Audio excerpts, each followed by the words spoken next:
20,000 kilometre খাল খননের কর্মসূচি সরকার হাতে নিয়েছে, যা ইনশাল্লাহ আমরা আগামী 5 বছরে করব। মাননীয় প্রধানমন্ত্রী। বিসমিল্লাহির রহমানির রহিম। মাননীয় স্পিকার, মাননীয় সংসদ সদস্য, আপনাদেরকে ধন্যবাদ। মাননীয় সংসদ সদস্য, আপনার যে প্রশ্ন করেছেন সে সম্পর্কে আমি বলতে চাই, মাননীয় স্পিকার, বাংলাদেশ একটি কৃষি নির্ভর দেশ। দেশের খাদ্য নিরাপত্তা, দারিদ্র্য বিমোচন এবং অর্থনৈতিক উন্নয়নে অবশ্যই কৃষির ভূমিকা অত্যন্ত গুরুত্বপূর্ণ। তবে আমরা যেটি সবাই দেখছি, আমাদের চোখের সামনেই ঘটছে বিভিন্ন বিষয়, যেমন জলবায়ু পরিবর্তন, জনসংখ্যা বৃদ্ধি, জমির পরিমাণ হ্রাস এবং প্রযুক্তির যে সীমাবদ্ধতা, এ সকল কারণে কৃষিখাত বিভিন্ন রকম চ্যালেঞ্জের সম্মুখীন। এসব চ্যালেঞ্জ মোকাবেলা করেই কৃষি উৎপাদন এবং উৎপাদনশীলতা বৃদ্ধির মাধ্যমে কৃষিকে টেকসই এবং লাভজনক খাতে রূপান্তর করার লক্ষ্যে সমগ্র দেশবাসী দেখেছেন আমরা এরই ভিতরে 14 এপ্রিল কৃষক কার্ড, আমরা যেটি প্রতিশ্রুতি দিয়েছিলাম নির্বাচনের পূর্বে, সেটির কাজ আমরা শুরু করেছি। কৃষক কার্ড আমরা বিতরণ করেছি।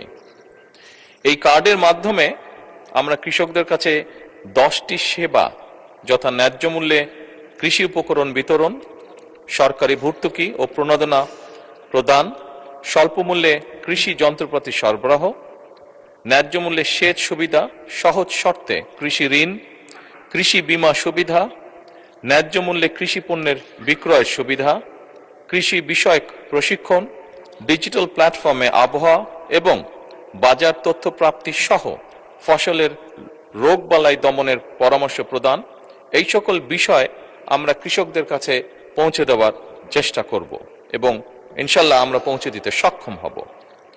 পর্যায়ক্রমিকভাবে মাননীয় স্পিকার, দেশের সকল কৃষককে আমরা এই কার্ড প্রদান করব, যার পরিমাণ প্রায় 2,75,00,000 কৃষক।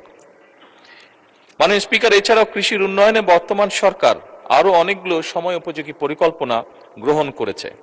আমি সকলের জানার স্বার্থে, মাননীয় সংসদ সদস্যবৃন্দ এবং দেশবাসীর জানার স্বার্থে আমি এই সংসদের গুরুত্বপূর্ণ সময়ের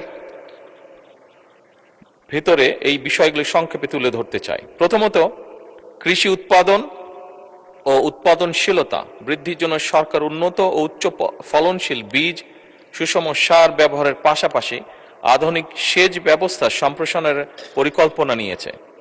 এই জন্য ইতিমধ্যেই 20,000 কিলোমিটার খাল খননের কর্মসূচি সরকার হাতে নিয়েছে, যা ইনশাল্লাহ আমরা আগামী 5 বছরে করব।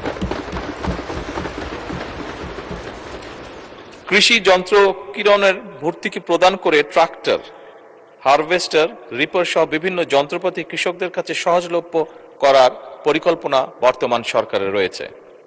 মাননীয় স্পিকার, পতিত জমি আবাদের আওতায় আনা এবং জমির সর্বোত্তম ব্যবহার নিশ্চিত করার জন্য ক্রপ জোনিং পদ্ধতি চালু করা হয়েছে।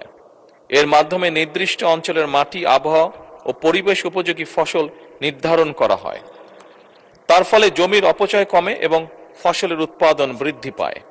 একই সাথে পতিত জমি চিহ্নিত করে সেগুলিকে আবাদের আওতায় আনার জন্য বিভিন্ন কর্মসূচি গ্রহণ করা হয়েছে, যেমন খাল খনন কর্মসূচির মাধ্যমে ভূ-উপরিস্থ পানির ব্যবহার বৃদ্ধির মাধ্যমে পতিত জমি কৃষির আওতায় আনার উদ্যোগ গ্রহণ